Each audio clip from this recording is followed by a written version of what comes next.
Il faut que les Kinois aussi se réveillent pour qu'ils comprennent que non, les gens qui les dirigent ne font rien et il faut, et en démocratie, quand on n'arrive pas à atteindre l'objectif pour lequel on a été élu, on démissionne.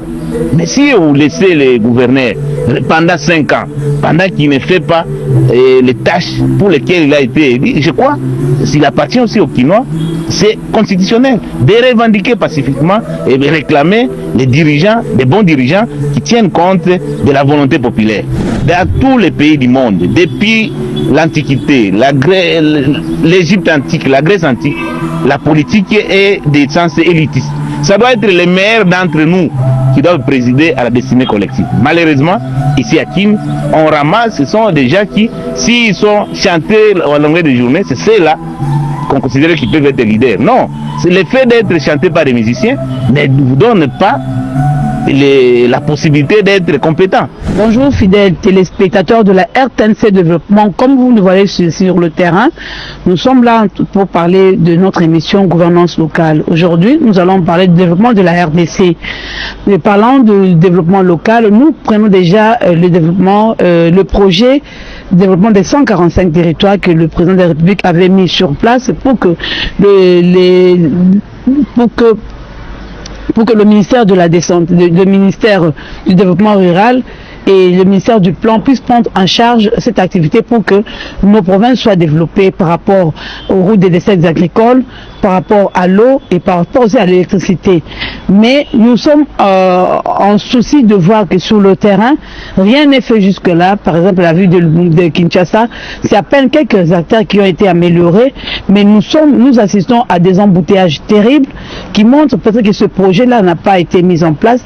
Mais comme je ne suis pas seul sur ce plateau, encore, je suis avec le professeur Nico Omeonga. Avec lui, nous allons pouvoir échanger, qu'il puisse un peu nous parler de ce projet. S'il en sait quoi, qu'il puisse un peu nous expliquer ce projet consistait à faire quoi et qu'est-ce qui a été fait par rapport à ce projet-là. Bonjour professeur. Bonjour madame la journaliste. Professeur, nous sommes là pour parler d'abord du projet, de l'actualité. Dans cette actualité, nous allons parler d'abord du projet de 145 territoires. Qu'est-ce que vous en savez et expliquer un peu à la population parce que beaucoup trouvent trop de flou, ils ne comprennent pas ce qui se passe par rapport à ce projet de développement des 145 territoires. Et il vous souviendra, madame la journaliste, que j'ai tout le temps, je suis un habitué de cette émission, à son temps, quand on avait lancé ce programme de développement local, j'avais dit que c'était un mort-né. Un mort-né, pourquoi? Parce que j'ai toujours dit, tout programme, pour qu'il soit une réussite, doit procéder d'abord par l'inventaire des besoins. Il faut aller sur le terrain, recueillir les besoins des uns et des autres. Et c'est pas des besoins qu'on peut maintenant élaborer un programme qui tient compte des réalités sur le terrain. Mais on ne peut pas, tout en étant ici dans nos bureaux climatisés, imaginer qu'à Kasumbalesa, ils ont besoin de ceci et cela. Parce que qu'est-ce qui se passe? Pendant que vous croyez que ces gens-là ont besoin d'électricité, et peut-être que leur besoin immédiat, c'est l'école. Pendant que vous estimez que à Massimanimba, ils ont besoin de l'eau, peut-être leur problème, c'est les routes de dessert agricole.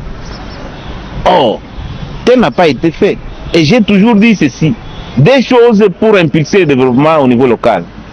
Ramener l'énergie, créer la connectivité intra-provinciale et interprovinciale. Ça veut dire quoi? Quand vous ramenez de l'eau à ce jour, la desserte en eau potable est autour de moins de 30%. La desserte en électricité est moins de 10%. Et pourtant, nous avons des potentiels énormes. 100 000 mégawatts comme potentiel électrique. Et nous sommes les châteaux d'eau d'Afrique. Plus la moitié d'eau douce se trouve au Congo. Mais comment les gens peuvent manquer de l'eau? Et pourquoi je dis cela? Parce qu'il faut que les gros de nos moyens soient orientés à l'arrière-pays. Parce que 70% de la population congolaise vit dans les milieux ruraux. Mais quelle est l'enveloppe? Mais quand vous regardez les 145 territoires, combien est-ce que la modicité de l'enveloppe allouée pour l'impulsion de ces... C'était minime. Mais plus grave, parce que quand on fait quelque chose en management, la dernière, après la planification, la coordination, la direction du projet, vient maintenant le contrôle. Le contrôle à 2 niveaux. On fait d'abord le monitoring pendant l'exécution de ce programme. Il faut évaluer. Et à la fin de l'exécution, il faut évaluer. On parle de l'évaluation. Mais tel n'a pas été fait.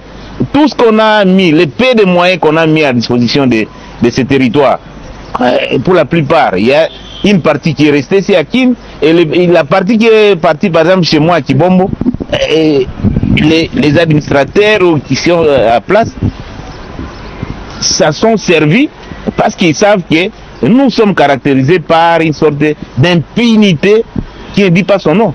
Donc quelqu'un peut détourner l'argent de l'État sans être inquiété. Et ça, quand il n'y a pas contrôle, quand il n'y a pas eu planification pour identifier les réels besoins de la base et mettre à la disposition les moyens qu'il faut, parce qu'il y a des territoires qui ont la dimension de certains pays africains.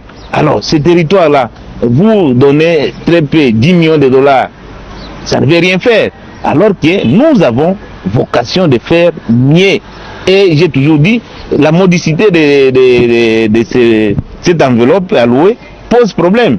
Et l'indiscipline qui a caractérisé, l'indiscipline financière ou la délinquance financière qui a caractérisé les gens qui ont été censés mettre en application ce programme pose problème. Si les moyens en propre, nous n'avons pas assez, et on peut recourir. On a mis dans nos têtes que la dette est une mauvaise chose. Ce n'est pas une mauvaise. Tous les États du monde recourent à l'emprunt aussi.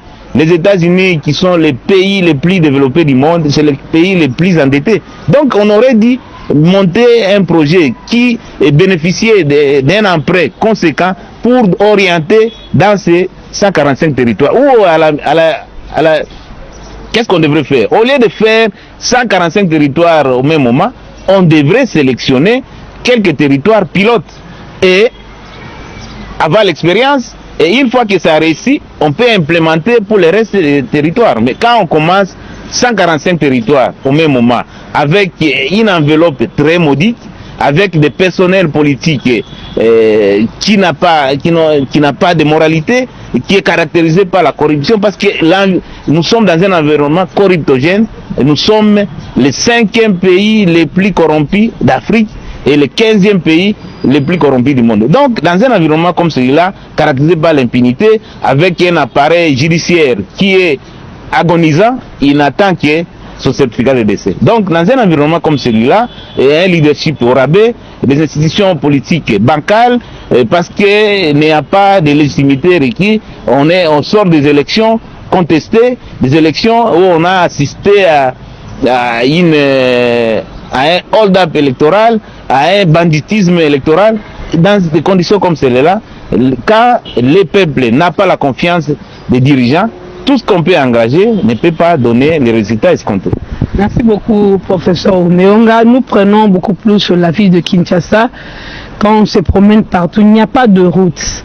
Au centre-ville, il y a des nids de poules, il y a des embouteillages terribles, il y a des chantiers sur toutes les routes. On est vraiment exposé à un embouteillage terrible. On ne sait pas circuler à Kinshasa. Quand nous allons un peu dans les périphéries, même ici dans la commune de Boum, partout, il n'y a pas d'eau, il n'y a pas d'électricité.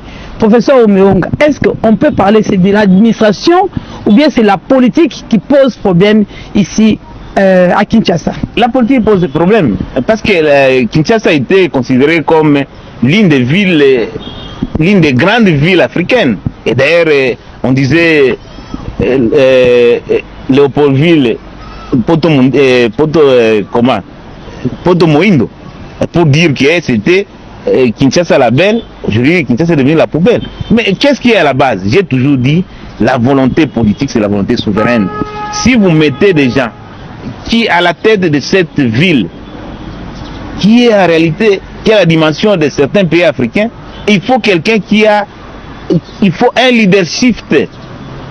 C'est-à-dire quelqu'un qui vient pour prendre à bras le corps tous les mots qui dérangent les peuples. Qu'est-ce que les Kinois cherchent? La mobilité. Et bon, pour qu'il y ait la mobilité, il faut qu'il y ait des routes. Mais ici, c'est où il y a toutes les institutions du pays, ils sont ici. Mais comment, ici à Kin, nous sommes devenus un gros village? Et tout, on a lancé des slogans, Kin Bopeto, et maintenant celui qui vient d'arriver, le gouverneur, il va encore lancer son slogan. Mais on n'a pas besoin de slogans, on a besoin de gens qui sont sur le terrain. Mais le malheur des Kinois, c'est d'avoir des dirigeants qui sont plus dans les verbes, dans les discours, et très peu dans l'action. Or, quand on gouverne, on agit. Mais les dirigeants qui sont à la tête de cette ville se comportent plus comme les gens qui sont dans l'opposition, qui allaient, soit qui se plaignent, qui n'arrivent pas assez de ressources, soit qui dénoncent, alors que ce travail-là, ce travail est dévolu à l'opposition.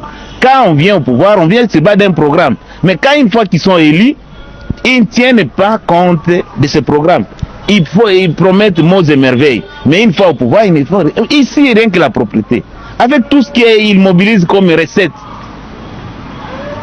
Il y a la DGRK qui mobilise assez de ressources, tout cet argent-là. Mais arriver, mais le comble, c'est parce qu'ici à Kinshasa, on a le gouvernement provincial, mais on a aussi l'Assemblée provinciale. Que font tous ces députés provinciaux?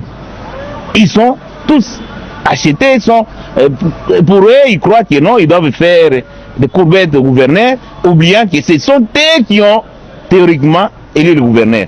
En principe, dès lors que l'Assemblée provinciale commence à redouter le gouvernement provincial, à redouter le gouverneur, rien ne peut se faire. Parce que pour eux, ils croient que le gouverneur devient leur patron. Alors que ces concessionnaires doivent être payés, ils doivent faire le travail pour lequel ils ont été élus, si tant est qu'ils ont été élus. Le comble est que la plupart de ces députés provinciaux ont été nommés. Ce sont des gens qui sont arrivés par effraction. Ils n'ont aucune légitimité. Et parce qu'ils ont été élus, c'est pas de la corruption ou des nominations, et qu'est-ce qu'ils font? Ils répondent plus à ceux qui les ont placés qu'au peuple kinois qui entre guillemets, qui devrait en principe les élire. C'est ça les grands problèmes. Les problèmes de la ville de Kinshasa, c'est le problème de l'incompétence de ceux qui sont censés nous gouverner. Parce que, comment comprendre? Même des routes secondaires n'existent pas. Toutes les routes et tous les tronçons sont à lambeaux. Et c'est ce qui crée l'embouteillage. L'embouteillage, c'est parce qu'il n'y a pas de route secondaire. L'embouteillage, c'est parce qu'il y a des nids de poules partout. Et quand il y a des nids de poules, on ne sait pas bien circuler. Et ajouter à cela, il n'y a pas dans tous les pays du monde. Il y a quand même, c'est l'État qui tient compte, qui organise les systèmes de mobilité de la population. Mais à ce jour, nous avons peut-être une seule société de transport. Mais cette société de transport, il a combien de véhicules, combien de bus? Mais quand vous allez dans un pays où la même société, elle-même organise son garage, alors qu'on devrait avoir un garage autonome qui s'occupe, et même le système même d'amortissement, d'entretien. Je ne sais pas si c'est anthropologique ou culturel. Comment tout ce qui arrive ne sentent pas que non. Quand on a un outil de production, quand on a un véhicule, il faut l'entretenir. Il faut prévoir l'amortissement. Ça, ce n'est pas le cas. Et dans ce cas-là, comme personne ne contrôle personne, dans un environnement d'impunité généralisée, dans un environnement d'insécurité généralisée. Donc, tout ce qui arrive, chacun dit que non, c'est mon tour. Mon tour, c'est-à-dire, c'est de se remplir plein les poches au détriment des Kinois, qui en principe, il faut que les Kinois aussi se réveillent pour qu'ils comprennent que non, les gens qui les dirigent ne font rien, et il faut, et en démocratie, quand on n'arrive pas à atteindre l'objectif pour lequel on a été élu, on démissionne. Mais si vous laissez les gouverneurs pendant 5 ans, pendant qu'il ne fait pas les tâches pour lesquelles il a été élu, je crois, s'il appartient aussi aux Kinois, c'est constitutionnel de revendiquer pacifiquement et de réclamer les dirigeants, des bons dirigeants qui tiennent compte de la volonté populaire. Et à ce sujet-là, il faut commencer par réorganiser le système électoral, avoir des élections libres, transparentes et crédibles. Comme ça, nous aurons des hommes qui ont des profils dans tous les pays du monde, depuis l'Antiquité, l'Égypte antique, la Grèce antique.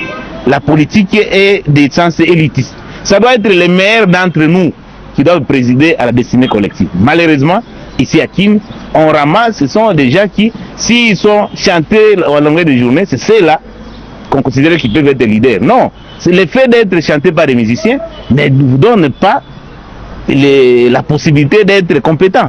La compétence, elle est factuelle, elle n'est pas déclamatoire. Malheureusement, ici, c'est une histoire des partis politiques.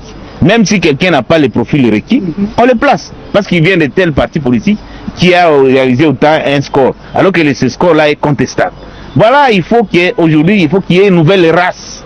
Une race de technopolitiques. Des gens qui ont l'expertise, mais aussi l'éthique.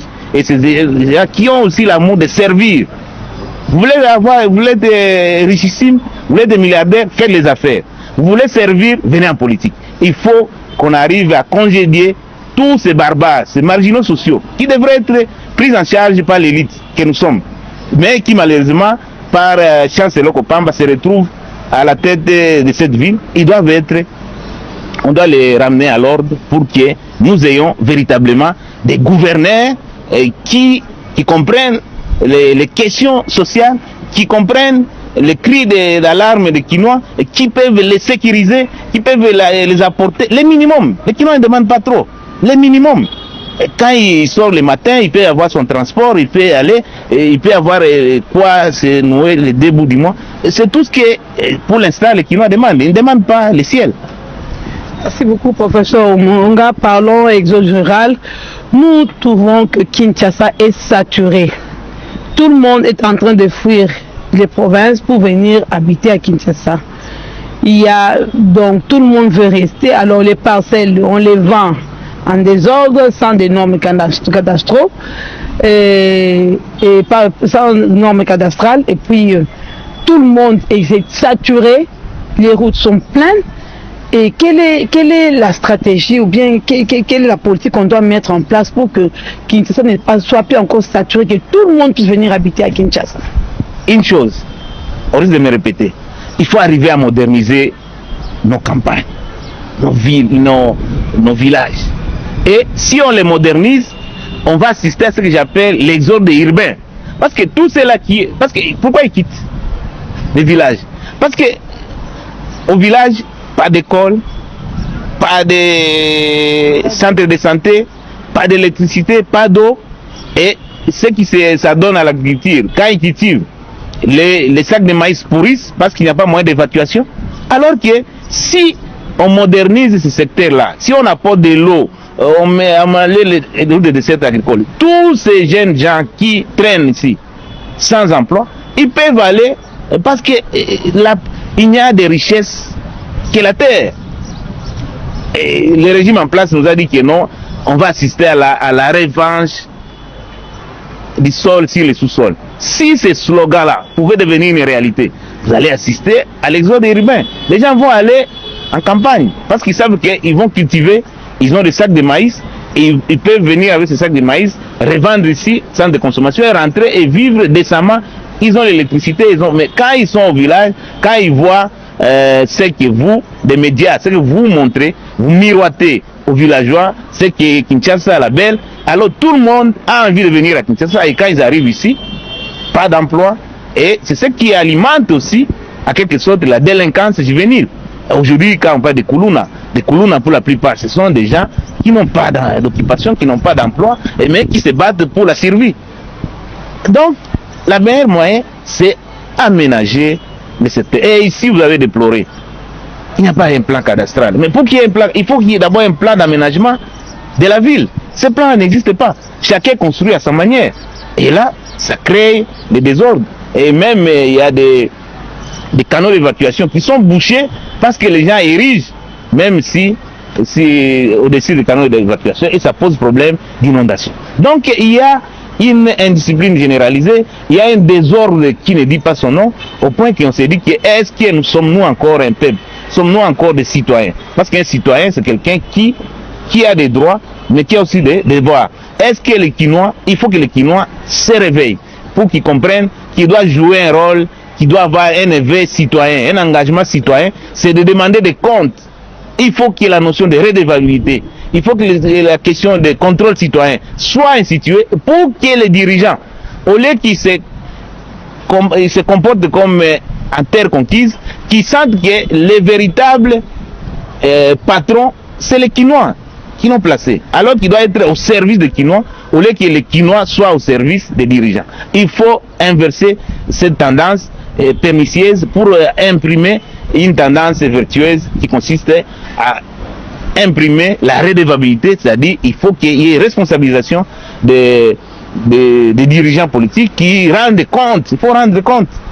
Ainsi, on pourra soit sanctionner positivement ceux qui travaillent bien et sanctionner négativement ceux qui ne travaillent pas bien. C'est la théorie du bâton et de la carotte. Mais si on est dans une ambiance comme c'est le cas où on est habitué dans la poubelle, maintenant la saleté, l'insalubrité n'inquiète personne, on considère qu'on peut vivre dans la crasse sans s'inquiéter. Donc il faut à ce niveau-là, et autant nous interpellons les dirigeants, autant j'interpelle plus les Quinois, ou les peuples congolais d'une manière générale, pour qu'ils se prennent en charge, se demander des comptes à ceux qui nous dirigent, parce que ce pays-ci n'appartient pas seulement aux dirigeants, c'est un pays qui appartient d'abord et surtout au peuple congolais, et que les dirigeants ne sont que des serviteurs du peuple congolais. Donc à ce niveau-là, il faut qu'il y ait un éveil citoyen. C'est dans ce cadre que moi j'ai mis en place la fondation Meonga Nico, c'est-à-dire Foménique,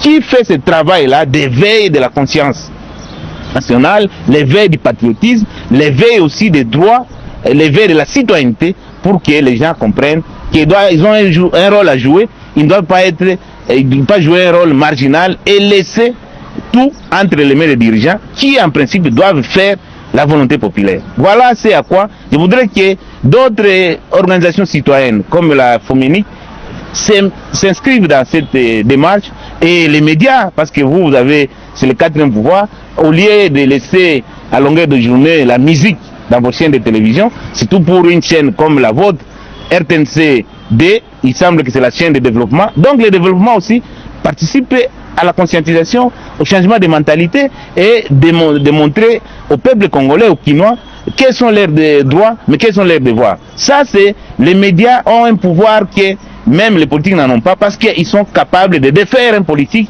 ils sont capables d'encenser un politique. Donc, jouer ce rôle-là, parce que c'est un média public, il faut faire passer. Vous n'avez pas tout, c'est vrai, il y a une dimension commerciale, mais plus vous avez un service public. Et donc, faites ce travail, vous verrez que d'ici 5 ans, d'ici 10 ans, il y aura des bons citoyens. Et il faut ne donner pas assez d'espace à tous ces marginaux, à tous ces délinquants, à tous ces barbares, mais qui, parce qu'ils ont un peu de moyens, vous les donnez assez d'espace et ils inoculent des mentalités rétrogrades. Donnez de l'espace à l'élite du savoir que nous sommes, pour donner de la matière, pour participer au développement des Congolais, des Quinois. Et cela, ça pourra changer les choses. Mais tant que vous, les médias, vous jouez les rôles, vous jouez les jeux de tous ces barbares parce qu'ils ont des moyens de financer ces médias, ça pose problème. Donc, il n'y a que les médias publics, parce que les médias commerciaux, ils ne voient que l'argent. Mais vous, en tant que service public, donnez plus la parole aux acteurs de la société civile que nous sommes. Merci. Donner de l'impulsion. Merci beaucoup, professeur. Parlons du développement local. Nous voyons aussi la sécurité. Depuis un certain temps à Kinshasa, il y a un problème de kidnapping qui inquiète et qui continue encore. Jusque-là, on sent qu'il n'y a pas encore des dispositions qui sont déjà prises pour qu'on puisse voir que nous, on attrape ces gens et que nos enfants soient aussi en sécurité. Cette insécurité dérange les parents. Nous voulons quand même aussi placer un mot par rapport à ça, et quelle est la politique qu'on peut mettre en place pour pouvoir repérer tous ces kidnappeurs-là. Très bien. Parce qu'il y a une question sécuritaire, je voudrais quand même parler d'abord d'une manière générale de l'insécurité généralisée qui caractérise notre pays, et puis citer pour l'insécurité à de Kinshasa. Ici, rappelez-vous, les deux, il y a eu, on a vu les partis politiques comme SID célébrer Génocoste. On a vu aussi le gouvernement aller à Kisangani célébrer Génocoste, parce qu'il faut noter, si on doit être factuel et historique, c'est les partis là, SID, qui avait depuis 2020 initié les Génocostes, mais ça a été, c'est une bonne chose, ils ont initié, le gouvernement aussi a récupéré, on a institutionnalisé les génocides. Mais c'est quoi les Génocostes? C'est parce que c'est la question qui nous inquiète, ça nous inquiète. Et là, je voudrais voir la question, la guerre au pays, et principalement dans l'Est. Il y a même ton confrère camerounais, Charles Onana, qui a écrit un livre qui s'intitule Holocauste au Congo, l'omerta de la communauté internationale. À ce jour, il y a plus de 10 millions de Congolais qui sont massacrés, qui sont tués. Il y a plus de 500 000 femmes violées. Il y a 7 millions de Congolais en errance, déplacés de guerre. Mais, curieusement, silence radio, silence omerta de la communauté internationale, alors qu'il y a les rapports des experts des Nations Unies, les rapports mapping, qui met en place, qui dénonce, qui révèle. Et alors que nous plaidons, nous comme société civile, la fondation Meonga Nico plaide pour l'instauration du tribunal pénal international au Congo. Pourquoi au Rwanda ça a été fait? Il n'y avait que 800 000 morts. Sierra Leone et tous ces pays-là, il y a eu ce tribunal. Mais pourquoi nous? Pourquoi cette omerta de la communauté internationale? Pourquoi ce silence? Il faut qu'on en arrive à instituer. Parce que tant que ces délinquants, tant que ces tueurs coulent les rues, ils se voient libres, donc on ne peut rien faire. Donc la question est pourquoi dans l'est du pays? Parce que je vais insister avant de revenir à Kinshasa. Mais je salue d'abord les vaillants militaires qui sont sur le terrain. Mais il y a une question aussi. Nous sommes 2 345 000 km². Mais à ce jour, nous n'avons que théoriquement 150 000 militaires. En d'autres termes, c'est-à-dire, nous n'avons un seul militaire pour surveiller 7 km². Sur une superficie de 7 km², nous avons seulement un seul militaire. Mais si nous comparons cette population militaire par rapport à l'ensemble de la population congolaise, c'est-à-dire nous sommes 100 millions, plus de 100 millions, donc il n'y a qu'un militaire pour protéger 1000 Congolais. Vous voyez qu'il y a un problème. Je ne vais pas entrer dans les... Je ne suis pas militaire, je ne suis pas dans les secrets de la sécurité, mais je crois qu'il faut aussi améliorer la quantité des militaires, des hommes de troupes, mais aussi améliorer les conditions de vie parce que ces militaires qui sont au front, ils ont de la famille, ils doivent avoir le moral haut. Mais il faut aussi les équiper. Je crois que le gouvernement, si hier on nous avait interdit d'acheter les armes, maintenant on a levé cette mesure, donc on peut équiper bien les militaires et les donner les moyens d'existence. Et puis, je crois, les vaillants militaires vont venir au fait, ils vont pourchasser tous ces agresseurs jusqu'à leur dernier retranchement. Ça, c'est une des... Parce que je voulais faire un clin d'œil, parce qu'on est, pendant la semaine, pendant la période où nous célébrons les génocides congolais pour des mobiles économiques. Ce sont les... On met en exergue les Rwandais, mais en réalité, les Rwandais n'est que sous-fif. Ce sont les communautés internationales, ce sont les multinationales qui sont derrière parce qu'ils doivent piller nos richesses et ils doivent piller nos richesses et en utilisant des sous-traitants comme le Rwanda, l'Ouganda et d'autres pays là. Donc voilà, et là notre diplomatie doit faire un travail de fond pour faire comprendre la communauté internationale de manière à ce que le tribunal pénal international soit institué, restauré ici à Kinshasa. Donc il y a des criminels internes comme des criminels externes. Ces gens doivent être traqués pour que même ceux qui...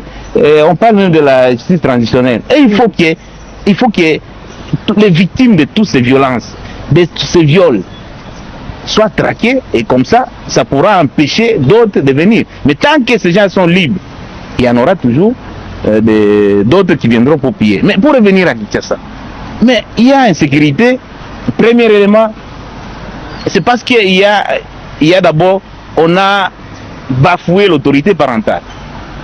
Pourquoi? Parce que les parents sont privés de leurs moyens, ils n'ont aucune autorité sur les enfants, et parce que l'enfant n'est pas bien encadré, parce que le papa est dans le chômage, il n'a pas de moyens, l'enfant va chercher dans la rue. Et dans la rue, là, il se lance à la violence, parce qu'aujourd'hui, les Koulouna là, qu'est-ce qu'ils recherchent souvent? C'est les moyens de subsistance. Parce qu'ils n'en ont pas au niveau des parents. Les parents n'ont aucun pouvoir s'y parce qu'il ne leur donne ni à manger, il ne sait pas les scolariser ou les prendre en charge. Et c'est nul. Deuxième dimension, c'est l'appareil judiciaire. Combien de fois on a vu, on traque les Koulouna, on les jette en prison, un mois après on donne $500, ils sont relâchés. Donc il faut que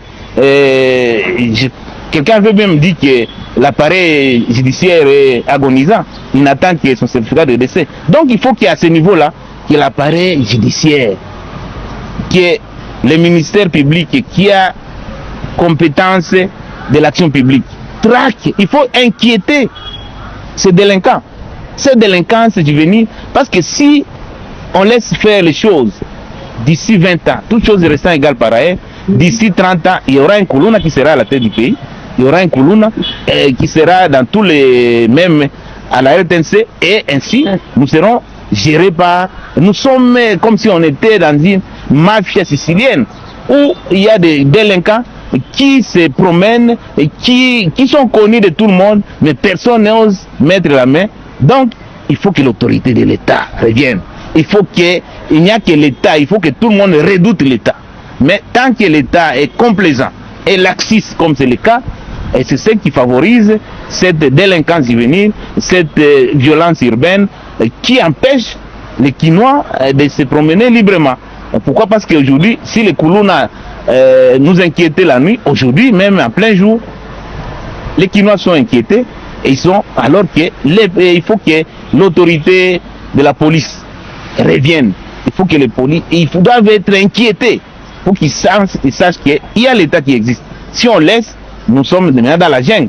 Au lieu qu'il y ait la loi de la force comme le cas, il faut qu'il y ait maintenant la force de la loi. Et j'en appelle aux autorités policières, aux autorités judiciaires, mais aussi et surtout à l'autorité politique de prendre à bras le corps cette question, de mettre à cœur de l'action publique cette question de l'insécurité dans les pays, de l'insécurité dans les différentes villes et particulièrement l'insécurité dans la ville de Kinshasa. Sur ce, professeur Moulinga, nous allons chuter par rapport à l'ONIP, le recensement de la population. Nous ne connaissons pas quel nombre on a atteint maintenant à RDC. Il y a eu dernièrement des cartes, même le président de la République a eu sa carte pour citoyen. Jusque-là, les choses traînent. Et on veut un peu savoir à quand ce recensement et c'est très important. Et est-ce que nous connaissons au moins le nombre de la population congolaise? Encore une fois, l'ONIP date, ça fait maintenant bientôt il y aura 10 ans d'existence. Et les gens qui sont placés à l'ONIP, ils sont payés. Ils sont des fonctionnaires de l'État. Ils sont payés. Mais ils sont payés pourquoi? Et on se plaint que les professeurs universitaires que nous sommes mal payés. Les journalistes que vous êtes mal payés. Mais on crée des structures comme celle-là. Et on continue à payer des gens pendant 10 ans. Des montants assez excessifs. Mais ils ne font pas le travail pour lequel ils ont été placés. Ça, c'est de la responsabilité aussi de l'État. Pourquoi l'État ne demande pas? Comment nous pouvons rester depuis 84 à ce jour? On ne sait pas faire les recensements. Quand on ne fait pas les recensements, on ne sait même pas. Même quand on parle de 100 millions, 104 millions de Congolais, ce sont des projections qui ne peuvent ne pas être réelles. Parce qu'il fallait tous les 10 ans faire les recensements ou tous les 25 ans. Maintenant là, on n'est pas bon. L'ONIP a été mis. Et vous dites que même que on a sorti la première carte. Est-ce que la carte, ça doit être seulement c'est Félix Tshisekedi? Mais la carte, s'il nous a présenté la carte, c'est pour que tous les Congolais aient cette carte d'identité. Mais comment vous parlez seulement de l'ONIP, mais vous ne parlez pas des permis de conduire, alors que nous plaignons des ressources. Nous sommes l'un des rares pays, si pas l'unique pays où il n'y a pas de permis de conduire. Tous les conducteurs, aujourd'hui, si même un agent qualifié vous arrête, en réalité, il ne peut pas vous arrêter parce que nous sommes prêts, nous leur demandons les permis de conduire, on ne les fait pas. La carte d'identité, nous voulons avoir les nombres exacts de la population congolaise, de la population quinoise. Et sur base de ça qu'on peut élaborer des plans qui tiennent. Parce que là, nous spéculons, nous faisons des projections qui ne tiennent pas de la réalité. Donc, encore une fois, c'est le personnel politique qui est défaillant, parce que ces gens-là, ils sont placés par les personnels politiques, par les autorités. Donc, il faut que les autorités fassent leur job. Leur job, c'est de servir, de faire au mieux pour que la population congolaise ait gain de cause. Mais s'ils ne le font pas, on ne peut pas, ni ne peut se préparer de sa propre petite. C'est la responsabilité de l'État. Encore une fois, c'est vous dire qu'il faut, je plaide ma fondation plaide pour un État stratège. Un État stratège, c'est un État qui a une vision de développement. Un État qui incarne le leadership, qui propice les grands nombres. C'est cet État-là. Un État qui est stratège, c'est un État qui est sous l'autorité de la loi. Du président de la République jusqu'au dernier des Congolais, nous devons être tous sous l'autorité de la loi. Tel n'est pas le cas. S'il y a des privilèges de juridiction injustifiés, ça donne la voie ouverte à tous ces délinquants, parce que la plupart des délinquants dont sont victimes de leur action, ce sont des délinquants financiers, ce sont des colonnes à cravate, mais qui courent les rues. Nous sommes l'un des rares pays où quelqu'un peut détourner 10 millions de dollars et la population ne se met pas, et la justice ne se met, et il est tranquille. Alors qu'ailleurs, même s'il y a des détournements de 10 000 dollars, ça fait l'affaire de... Mais ici, c'est devenu un fait divers. Donc, on a institué ce que j'appelle la kleptocratie, les régimes et les pouvoirs fondés sur les vols, les détournements, sur la prédation. Donc, il faut à un moment qu'on mette fin au régime des fossoyeurs de la République. Et nous devons arriver à congédier tous ces politicaires qui n'ont que mission de piller la République, de piller le peuple congolais. Merci beaucoup, professeur. Un mot de la fin par rapport à cette actualité et nous clôturons notre émission. L'actualité, j'ai fait un clé d'œil à mes frères. Nous n'allons pas vous abandonner. De Kër, très loin, je vois ici nos frères et sœurs du Grand Kivu, nos frères de l'Ituri et sœurs. Nous sommes là. Sachez que le prof Omeonga et sa fondation tient à cœur et je sais que nous allons tout faire pour que cette question ait une fin, parce que nos frères ne peuvent pas être ce massacre à perdurer, cet holocauste à perdurer. Donc nous devons faire un plaidoyer, nous devons passer partout pour interpeller, pour que cette guerre cesse. Et cette guerre va cesser et quand nous donnons les moyens qu'il faut à nos vaillants militaires qui se battent héroïquement pour empêcher la balkanisation dans l'est du pays. Donc nous encourageons, j'encourage, je félicite nos vaillants militaires, j'encourage aussi les peuples congolais, les jeunes du nord, sud Kivu, du Ituri, qui défendent héroïquement Améni, notre territoire, notre patrie. Donc nous sommes de cœur avec eux. Je crois demain sera différent d'aujourd'hui et nous allons mettre fin à ce carnage qui a assez duré. Donc nous sommes de cœur avec vous. Je crois que ça ira. Merci beaucoup, professeur Omeonga. Voilà, nous avons mis fin à notre émission de gouvernance locale. Aujourd'hui, nous allons parler actualité, sécurité. Nous avons aussi beaucoup plus mis de points sur la ville province de Kinshasa pour le développement et les problèmes des routes qui posent problème à cause des embouteillages. Restez branchés sur les programmes de la RTNC Développement. Au revoir.